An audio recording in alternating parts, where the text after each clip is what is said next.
तो चलिए गबन में आगे की स्टोरी आपको सुनाते हैं। अगर इससे पहले वाले पार्ट्स आप चाहते हो तो आपको मेरे चैनल पर मिल जाएगा। तो चलिए पार्ट 3 शुरू करते हैं। रात के 10 बज गए थे। जलपा खुली हुई छत पर लेटी हुई थी। जेठ की सुनहरी चांदनी के सामने फैले हुए नगर के कलश, गुंबद और वृक्ष स्वप्न चित्रों से लगते थे। जलपा की आंखें चंद्रमा की ओर लगी हुई थी। उसे ऐसा मालूम हो रहा था मैं चंद्रमा की ओर उड़ी जा रही हूँ। उसे अपनी नाक में खुश्की, आंखों में जलन और सिर में चक्कर मालूम हो रहा था। कोई बात ध्यान में आते ही भूल जाती और बहुत याद करने पर भी याद ना आती थी। एक बार घर की याद आ गई, रोने लगी। एक ही क्षण में सहेलियों की याद आ गई, हंसने लगी। सहरसा रमानाथ हाथ में एक पोटली लिए मुस्कुराता हुआ आया और चारपाई पर बैठ गया। जलपा ने उठकर पूछा, पोटली में क्या है? रमानाथ, बूझ जाओ तो जानूं। जलपा, हंसी का गोलगप्पा है, यह कहकर हंसने लगी। रमानाथ, मतलब? जलपा, नींद की गठरी होगी। रमानाथ, मतलब? जलपा, तो प्रेम की पिटारी होगी। रमानाथ, ठीक, आज मैं तुम्हें फूलों की देवी बनाऊंगा। जलपा खिल उठी। रमा ने बड़े अनुराग से उसे फूलों के गहने पहनाने शुरू किए। फूलों के शीतल कोमल स्पर्श से जलपा के कोमल शरीर में गुदगुदी सी होने लगी। उन्हीं फूलों की भांति उसका एक एक रोम प्रफुल्लित हो गया। रमा ने मुस्कुराकर कहा, कुछ उपहार? जलपा ने कुछ उत्तर न दिया। उस विष में पति की ओर ताकते हुए भी उसे संकोच हुआ। उसकी बड़ी इच्छा हुई कि जरा आईने में अपनी छवि देखे। सामने कमरे में लैंप चल रहा था। वह उठकर कमरे में गई और आईने के सामने खड़ी हो गई। नशे की तरंग में उसे ऐसा मालूम हुआ कि मैं सचमुच फूलों की देवी हूँ। उसने पानदान उठा लिया और बाहर आकर पान बनाने लगी। रमा को इस समय अपने कपट व्यवहार पर बड़ी गिलानी हो रही थी।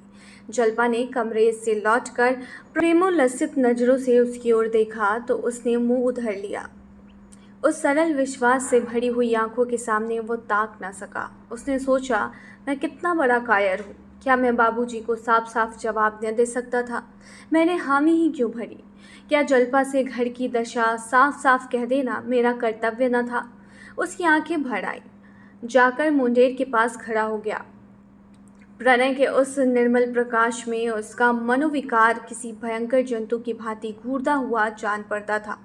उसे अपने ऊपर इतनी घृणा हुई कि एक बार जी में आया सारा कपट व्यवहार खोल दूं, लेकिन संभल गया। कितना भयंकर परिणाम होगा। जलपा की नज़रों से फिर जाने की कल्पना ही उसके लिए असह्य थी। जलपा ने प्रेम सरस नज़रों से देखकर कहा, मेरे दादाजी तुम्हें देखकर गए और अम्मा जी से तुम्हारा बखान करने लगे। तो मैं सोचती थी कि तुम कैसे होगे। मेरे मन में तरह तरह के चित्र आते थे। रमानाथ ने एक लंबी सांस खींची, कुछ जवाब न दिया। जलपा ने फिर कहा, मेरी सखियां तुम्हें देखकर मुग्ध हो गई। शहजादी तो खिड़की के सामने से हटती ही ना थी। तुमसे बात करने की उसकी बड़ी इच्छा थी। जब तुम अंदर गए थे तो उसी ने तुम्हें पान के बीड़े दिए थे, याद है? रमा ने कोई जवाब न दिया। जलपा, अजी वही तो जो रंग रूप में सबसे अच्छी थी, जिसके गाल पर एक तिल था। तुमने उसकी ओर बड़े प्रेम से देखा था। बेचारी लाज के मारे गिर गई थी। मुझसे कहने लगी, जीजा तो बड़े रसीक जान पड़ते हैं। सखियों ने उसे खूब चिढ़ाया। बेचारी रुआसी हो गई, याद है? रमा ने मानो नदी में डूबते हुए कहा, मुझे तो याद नहीं आता। जलपा, अच्छा अब की चलोगे तो दिखा दूंगी। आज तुम बाजार की तरफ गए थे कि नहीं? रमा ने सिर झुकाकर कहा, आज तो फुर्सत नहीं मिली। जलपा, जाओ, मैं तुमसे ना बोलूँगी। रोज हिले हवाले करते हो। अच्छा कल ला दोगे ना? रमानाथ का कलेजा महसूस उठा। यह चंद्रहार के लिए इतनी विकल हो रही है, इसे क्या मालूम कि दुर्भाग्य इसका सर्वस्व लूटने का सामान कर रहा है। जिस सरल बालिका पर उसे अपने प्राणों को न्यौछावर करना चाहिए था, उसी का सर्वस्व अपहरण करने पर वह तुला हुआ है। वो इतना व्यग्र हुआ कि जी में आया कोठे से कूदकर प्राणों का अंत कर दे। आधी रात बीत चुकी थी। चंद्रमा चोर की भांति एक वृक्ष की आड़ से झांक रहा था। जलपा पति के गले में हाथ डाले हुए निंद्रा में मगन थी। रमा मन में विकट संकल्प करके धीरे से उठा, पर निद्रा की गोद में सोए हुए पुरुष प्रदीप ने उसे अस्थिर कर दिया। वह एक क्षण खरा मुग्ध नजरों से जल्पा के निंद्रा बेहसित मुख की ओर देखता रहा। कमरे में जाने का साहस न हुआ, फिर लेट गया। जल्पा ने चौंक कर पूछा, कहाँ जाते हो? क्या सवेरा हो गया? रमानाथ, अभी तो बड़ी रात है। जल्पा, तो तुम बैठे क्यों हो? रमानाथ, कुछ नहीं, ज़रा पानी पीने उठा था। जल्पा ने प्रेमातुर होकर रमा के गले में बाहें डाल दी और उसे सुलाकर कहा, तुम इस तरह मुझ पर टोना करोगे तो मैं भाग जाऊंगी। न जाने किस तरह ताकते हो, क्या करते हो, क्या मंत्र पढ़ते हो कि मेरा मन चंचल हो जाता है। बासंती सच कहती थी, पुरुषों की आंख में टोना होता है। रमा ने फटे हुए स्वर में कहा, टोना नहीं कर रहा हूँ, आंखों की प्यास बुझा रहा हूँ। दोनों फिर सोए, एक उल्लास में डूबी हुई, दूसरा चिंता में मग्न। 3 घंटे और गुजर गए। द्वादशी के चांद ने अपना विश्व दीपक बुझा दिया। प्रभात की शीतल समीर प्रकृति को मद के प्याले पिलाती फिरती थी। आधी रात तक जागने वाला बाजार भी सो गया। केवल रमा अभी तक जाग रहा था। मन में भांति भांति के तर्क वितर्क उठने के कारण वो बार बार उठता था और फिर लेट जाता था। आखिर जब 4 बजने की आवाज़ कान में आई तो घबराकर उठ बैठा और कमरे में जा पहुंचा। गहनों का संदूकची अलमारी में रखा हुआ था। रमा ने उसे उठा लिया और थर थर कांपता हुआ नीचे उतर गया। इस घबराहट में उसे इतना अवकाश न मिला कि वह कुछ गहने छांट कर निकाल लेता। दयानाथ नीचे बरामदे में सो रहे थे। रमा ने उन्हें धीरे से जगाया। उन्होंने हकबकाकर पूछा, कौन? रमा ने होठ पर उंगली रखकर कहा, मैं हूँ, यह संदूकची लाया हूँ, रख लीजिए। दयानाथ सावधान होकर बैठ गए। अभी तक केवल उनकी आंखें जगी थी, अब चेतना भी जागृत हो गई। रमा ने जिस वक्त उनसे गहने उठा लाने की बात कही थी, उन्होंने समझा था कि यह आवेश में ऐसा कह रहा है। इन्हें इसका विश्वास न आया था कि रमा जो कुछ कह रहा था उसे भी पूरा कर दिखाएगा। इन कमीनी चालों से वो अलग ही रहना चाहते थे। ऐसे कुत्सित कार्य में पुत्र से साठगांठ करना उनकी अंतरात्मा को किसी तरह स्वीकार न था। पूछा, इसे क्यों उठा लाए? रमा ने धृष्टता से कहा, आप ही का तो हुक्म था। दयानाथ, झूठ कहते हो। रमानाथ, तो क्या फिर रखाओ? रमा के इस प्रश्न ने दयानाथ को घोर संकट में डाल दिया। छेदते हुए बोले, क्या अब रखाओगे? कहीं देख ले तो गजब हो जाए। वही काम करोगे जिसमें जग हंसाई हो, खड़े क्या हो? संदूकची मेरे बड़े संदूक में रखाओ और जाकर लेट रहो, कहीं जाग पड़े तो बस। बरामदे के पीछे दयानाथ का कमरा था। उसमें एक देवदार का पुराना संदूक रखा था। रमा ने संदूकची उसके अंदर रख दी और बड़ी फुर्ती से ऊपर चला गया। छत पर पहुंचकर उसने आहट ली। जल्पा पिछले पहर की सुखद निद्रा में मग्न थी। रमा ज्यों चारपाई पर बैठा, जल्पा चौंक पड़ी और उससे चिमट गई। रमा ने पूछा, क्या है, तुम चौंक क्यों पड़ी? जल्पा ने इधर उधर प्रसन्न नजरों से ताककर कहा, कुछ नहीं, स्वप्न देख रही थी। तुम बैठे क्यों हो? कितनी रात है अभी? रमा ने लेटते हुए कहा, सवेरा हो गया है। क्या स्वप्न देखती थी? जल्पा, जैसे कोई चोर मेरे गहने की संदूकची उठाए लिए जाता हो। रमा का हृदय इतने जोर से धक धक करने लगा मानो उस पर हथौड़े पड़ गए हों, खून सर्द हो गया हो। परंतु संदेह हुआ कि कहीं इसने मुझे देख तो नहीं लिया। वह जोर से चिल्ला पड़ा, चोर चोर! नीचे बरामदे में दयानाथ भी चिल्ला उठे, चोर चोर! जल्पा घबरा कर उठी, दौड़ी हुई कमरे में गई, झटके से अलमारी खोली। संदूकची वहां ना थी। मूर्छित होकर फिर गिर पड़ी। सवेरा होते ही दयानाथ गहने लेकर सराफ के पास पहुंचे और हिसाब होने लगा। सराफ के 1500 रुपये आते थे, मगर वह केवल 1500 रुपये के गहने लेकर संतुष्ट न हुआ। बिके हुए गहने को वह बट्टे पर ही ले सकता था। बिकी हुई चीज़ कौन वापस लेता है? जाकर पर दिए होते तो दूसरी बात थी। इन चीज़ों का सौदा तो हो चुका था। उसने कुछ ऐसी व्यापारिक सिद्धांत की बातें की कि दयानाथ को कुछ ऐसा सिकंजे में कसा कि बेचारे को हाँ हाँ करने के सिवा और कुछ न सूझा। दफ्तर का बाबू चतुर दुकानदार से क्या पेश पाता? 1500 रुपये में 2500 रुपये के गहने भी चले गए, ऊपर से 50 रुपये और बाकी रह गए। इस बात पर पिता पुत्र में कई दिन खूब वाद विवाद हुआ। दोनों एक दूसरे को दोषी ठहराते रहे। कई दिन आपस में बोलचाल बंद रही, मगर इस चोरी का हाल गुप्त रखा गया। पुलिस को खबर हो जाती तो भांडा फट जाने का भय था। जल्पा से यही कहा गया कि माल तो मिलेगा नहीं, व्यर्थ का झंझट भले ही होगा। जल्पा ने भी सोचा कि जब माल ही ना मिलेगा तो रपट व्यर्थ क्यों ही जाए। जल्पा को गहने से जितना प्रेम था उतना कदाचित संसार की और किसी भी वस्तु से न था। और उसमें आश्चर्य की कौन सी बात थी। जब वह 3 वर्ष की अबोध बालिका थी उसी वक्त उसके लिए सोने के चूड़े बनवाए गए थे। दादी जब उसे गोद में खिलाने लगती तो गहनों की ही चर्चा करती। तेरा दूल्हा तेरे लिए बड़े सुंदर गहने लाएगा, ठुमक ठुमक कर चलेगी। जल्पा पूछती, चांदी के होंगे या फिर सोने के दादी जी? तो दादी कहती, सोने के होंगे बेटी, चांदी के क्यों लाएगा? चांदी के लाए तो तुम उठाकर उसके मुंह पर पटक देना। मानकी छोड़कर कहती, चांदी के तो लाएगा ही, सोने के उसे कहाँ मिल जाते हैं। जल्पा रोने लगती। इस बूढ़ी दादी, मानकी, घर की महरिया, पड़ोसिने और दीनदयाल सब हंसते। उन लोगों के लिए यह विनोद का अशेष भंडार था। बालिका जब जरा और बड़ी हुई तो गुड़ियों के ब्याह करने लगी। लड़के की ओर से चढ़ावे जाते, दुल्हनिया को गहने पहनाती, डोली में बिठाकर विदा करती। कभी कभी दुल्हनिया गुड़िया अपने गुड्डे दूल्हे के गहनों के लिए मान करती। गुड्डा बेचारा कहीं ना कहीं से गहने लाकर स्त्री को प्रसन्न करता था। उन्हीं दिनों विसाती ने उसे वो चंद्रहार दिया जो अब तक उसके पास सुरक्षित था। जरा और बड़ी हुई तो बड़ी बूढ़ियों में बैठकर गहनों की बातें सुनने लगी। महिलाओं ने उस छोटे से संसार में इसके सिवा और कोई चर्चा ही न थी। किसने कौन कौन गहने बनवाए, कितने दाम लगे, ठोस है या पोले जड़ाऊ हैं या सादे, किस लड़की के विवाह में कितने गहने आए, इन्हीं महत्वपूर्ण विषयों पर नित्य आलोचना, प्रत्यालोचना, टीका टिप्पणी होती रहती थी।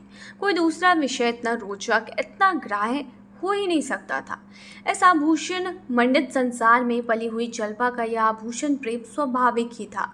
महीने भर से ऊपर हो गया। उसकी दशा ज्यों की त्यों है, ना कुछ खाती पीती है, ना किसी से हंसती बोलती है।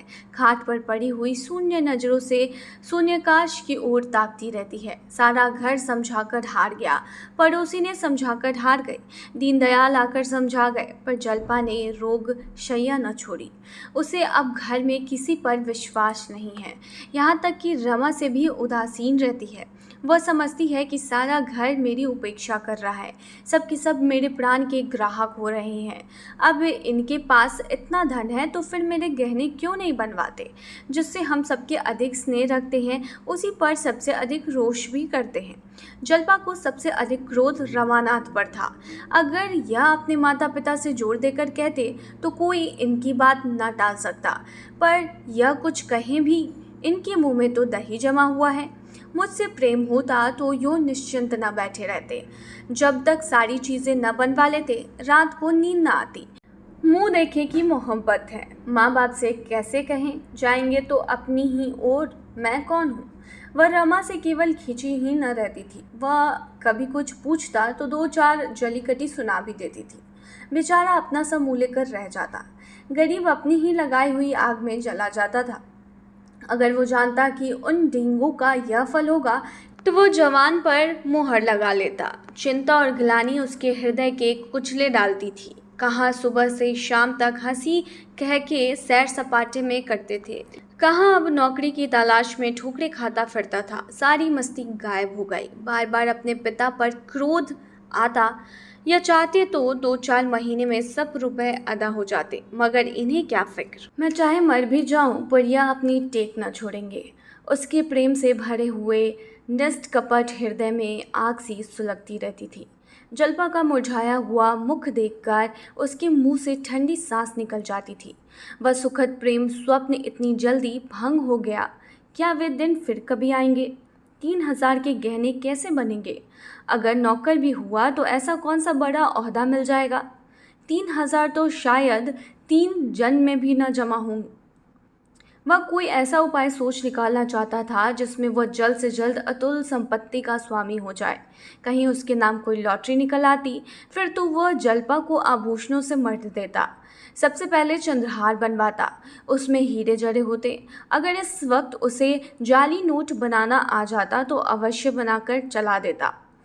एक दिन वो शाम तक नौकरी की तलाश में मारा मारा फिरता रहा। शतरंज की बदौलत उसका कितने ही अच्छे अच्छे आदमियों से परिचय था, लेकिन वह संकोच और डर के कारण किसी से अपनी स्थिति प्रकट न कर सकता था। ये भी जानता था कि यह मान सम्मान उसी वक्त तक है जब तक किसी के सामने मदद के लिए हाथ नहीं फैलाता, या आन टूटी फिर कोई बात भी न पूछेगा। कोई ऐसा भला मानुस न दिखता था जो कुछ बिना कहे ही जान जाए और उसे कोई अच्छी सी जगह दिला दे। आज उसका चित्त बहुत खिन्न था। मित्रों पर ऐसा क्रोध आ रहा था कि एक एक को फटकारे और आए तो द्वार से धुतकार दे। अब किसी ने शतरंज खेलने को बुलाया तो ऐसी फटकार सुनाऊंगा कि बच्चा याद करेंगे। मगर वह जरा गौर करता तो उसे मालूम हो जाता कि इस विषय में मित्रों का उतना दोष न था जितना खुद का था। कोई ऐसा मित्र ना था जिससे उसने बढ़ चढ़कर बातें न की हों। यह उसकी आदत थी। घर की असली दशा को वह सदैव बदनामी की तरह छिपाता रहा, और यह उसी का फल था कि इतने मित्र के होते हुए भी वह बेकार था। वह किसी से अपनी मनोव्यथा ना कह सकता था, और मनोव्यथा सांस की भांति अंदर घुटकर असह्य हो जाती है। घर में आकर मुंह लटकाए हुए बैठ गया। जागेश्वरी ने पानी लाकर रख दिया और पूछा, आज तुम दिन भर कहाँ रहे? लो हाथ मुंह धो डालो। रमा ने लोटा उठाया ही था कि जल्पा ने आकर उग्र भाव से कहा, मुझे मेरे घर पहुंचा दो इसी वक्त। रमा ने लोटा रख दिया और उसकी ओर इस तरह ताकने लगा मानो उसकी बात समझ में ना आई हो। जागेश्वरी बोली, भला इस तरह कहीं बहू बेटियां विदा होती हैं? कैसी बात कहती हो बहू? जल्पा, मैं उन बहू बेटियों में नहीं हूँ। मेरा जिस वक्त जी चाहेगा जाऊंगी, उस वक्त जी चाहेगा आऊंगी। मुझे किसी का डर नहीं है। जब यहाँ कोई मेरी बात नहीं पूछता तो मैं भी किसी को अपना नहीं समझती। सारे दिन अनाथों की तरह पड़ी रहती हूँ, कोई झांकता तक नहीं है। मैं चिड़िया नहीं हूँ जिसका पिंजरा दाना पानी रख कर बंद कर दिया जाए। मैं भी आदमी हूँ। अब इस घर में मैं क्षण भर न रुकूंगी। अगर कोई मुझे भेजने ना जाएगा तो मैं अकेली चली जाऊंगी। राह में कोई भेड़िया नहीं बैठा है जो मुझे उठा ले जाएगा, और उठा भी ले जाए तो क्या गम, यहाँ कौन सा सुख भोग रही हूँ। रमा ने सावधान होकर कहा, आखिर कुछ मालूम भी तो हो, क्या बात हुई? जल्पा, बात कुछ नहीं हुई, अपना जी है, यहाँ नहीं रहना चाहती।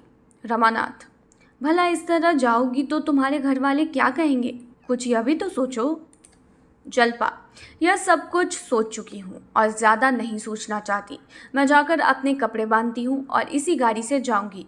ये कहकर जल्पा ऊपर चली गई। रमा भी पीछे पीछे यह सोचता हुआ चला कि इसे कैसे शांत करूँ।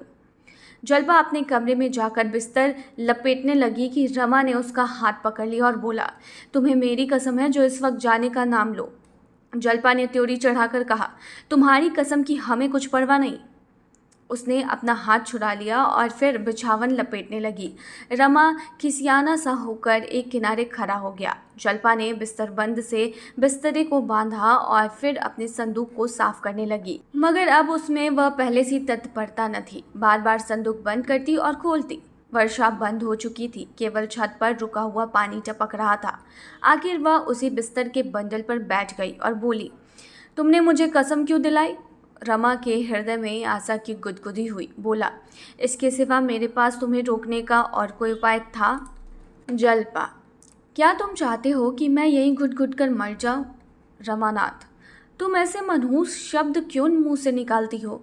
मैं तो चलने को तैयार हूँ। ना मानोगी तो पहुँचाना ही पड़ेगा। जाओ, मेरा ईश्वर मालिक है, मगर कम से कम बाबूजी और अम्मा से पूछ लो। बुझती हुई आग में तेल पड़ गया। जल्पा तड़प कर बोली, वह मेरे कौन होते हैं जो उनसे पूछूं? रमानाथ, कोई नहीं होते। जल्पा, कोई नहीं। अगर कोई होते तो मुझे यूं न छोड़ देते। रुपए रखते हुए कोई अपने प्रियजनों का कष्ट नहीं देख सकता। ये लोग क्या मेरे आंसू न पोंछ सकते थे? मैं दिन के दिन यहाँ पड़ी रहती हूँ। कोई झूठों भी पूछता है? मोहल्ले की स्त्रियां मिलने आती हैं, कैसे मिलूं? ये सूरत तो मुझसे नहीं दिखाई जाती। ना कहीं आना न जाना, ना किसी से बात न चीत। ऐसे कोई कितने दिन रह सकता है? मुझे इन लोगों से अब कोई आशा नहीं रही। आखिर 2 लड़कियां और भी तो हैं, उनके लिए भी कुछ जोड़ेंगे कि तुम्ही को दे दे। रमा को बड़ी बड़ी बातें करने का फिर अवसर मिला। वह खुश था कि इतने दिनों के बाद आज उसे प्रसन्न करने का मौका तो मिला। बोला, प्रिय, तुम्हारा ख्याल बहुत ठीक है। ज़रूर यही बात है, नहीं तो 2,500-3,000 उनके लिए क्या बड़ी बात थी। 50,000 बैंक में जमा है, दफ्तर तो केवल दिल बहलाने जाते हैं। जलपा, मगर हैं मक्खी चूस पिल्ले सिरे के। रमानाथ, मक्खी चूस न होते तो इतनी संपत्ति कहाँ से आती। जलपा, मुझे तो किसी की परवाह नहीं है जी, हमारे घर किस बात की कमी है, दाल रोटी वहाँ भी मिल जाएगी, 2-4 सखी सहेलियाँ हैं, खेत खलियान है, बाग बगीचे हैं, जी बहलता रहेगा। रमानाथ, और मेरी क्या दशा होगी जानती हो, घुल घुल कर मर जाऊंगा। जब से चोरी हुई है मेरे दिल पर जैसी गुजरती है वह दिल ही जानता है। अम्मा और बाबूजी से एक बार नहीं लाखों बार कहा, जोर देकर कहा कि 2-4 चीज़ें तो बनवा ही दीजिए, पर किसी के कान पर जू तक न रेंगी। ना जाने क्यों मुझसे आंखें उधर कर लीं। जलपा, जब तुम्हारी नौकरी कहीं लग जाए तो मुझे बुला लेना। रमानाथ, तलाश कर रहा हूँ, बहुत जल्द मिलने वाली है, हज़ारों बड़े बड़े आदमियों से मुलाकात है, नौकरी मिलते क्या देर लगती है। हाँ, ज़रा अच्छी जगह चाहता हूँ। जलपा, मैं इन लोगों का रुख समझती हूँ और मैं भी यहाँ अब दावे के साथ रहूँगी। क्यों किसी से नौकरी के लिए कहते नहीं हो। रमानाथ, शर्म आती है किसी से कहते हुए। जलपा, इसमें शर्म की कौन सी बात है, कहते शर्म आती हो तो खत लिख दो। रमा उछल पड़ा, कितना सरल उपाय था, और अभी तक यह सीधी बात उसे न सूझी थी। बोला, हाँ ये तुमने बहुत अच्छा तरकीब बतलाई, कल ज़रूर लिखूंगा। जलपा, मुझे पहुँचा कर आना तो लिखना, कल ही थोड़े लौट आओगे। रमानाथ, तो क्या तुम सचमुच जाओगी। अब मुझे नौकरी मिल चुकी और मैं खत लिख चुका, इस वियोग के दुख में बैठकर रोऊंगा कि नौकरी ढूंढूंगा। नहीं, इस वक्त जाने का विचार छोड़ो। नहीं, सच कहता हूँ, मैं कहीं भाग जाऊंगा। मकान का हाल देख चुका, तुम्हारे सिवा और कौन बैठा हुआ है जिसके लिए यहाँ पड़ा सड़ा करूं। हटो तो ज़रा, मैं बिस्तर खोल दूँ। जलपा ने बिस्तर पर से जरा खिसक कर कहा, मैं बहुत जल्द चली आऊँगी। तुम गए और मैं आई। रमा ने बिस्तर खोलते हुए कहा, जी नहीं, माफ़ कीजिए, इस धोखे में नहीं आता। तुम्हें क्या, तुम तो सहेलियों के साथ बिहार करोगी, मेरी खबर तक न लोगी और यहाँ मेरी जान पर बनावेगी। इस घर में फिर कैसे कदम रखूँगा। जलपा ने एहसान जताते हुए कहा, आपने मेरा बंधा बधाया बिस्तर खोल दिया, नहीं तो आज कितने आनंद से घर पहुंच जाती। शहजादी सच कहती थी, मर्द बड़े टोन्हे होते हैं। मैंने आज पक्का इरादा कर लिया था कि चाहे ब्रह्मा भी उतर आए, पर मैं न मानूंगी। पर तुमने तो 2 ही मिनट में मेरे सारे मंसूबे चौपट कर दिए। कल खत लिखना ज़रूर, बिना कुछ पैदा किए अब निर्वाह नहीं है। रमानाथ, कल नहीं, मैं इसी वक्त जाकर 2-3 चिट्ठियाँ लिखता हूँ। जलपा, पान तो खाते जाओ। रमानाथ ने पान खाया और मर्दाने कमरे में आकर खत लिखने बैठा, मगर फिर कुछ सोचकर उठ खड़ा हुआ और एक तरफ को चल दिया। स्त्री का सप्रेम आग्रह पुरुष से क्या नहीं करा सकता।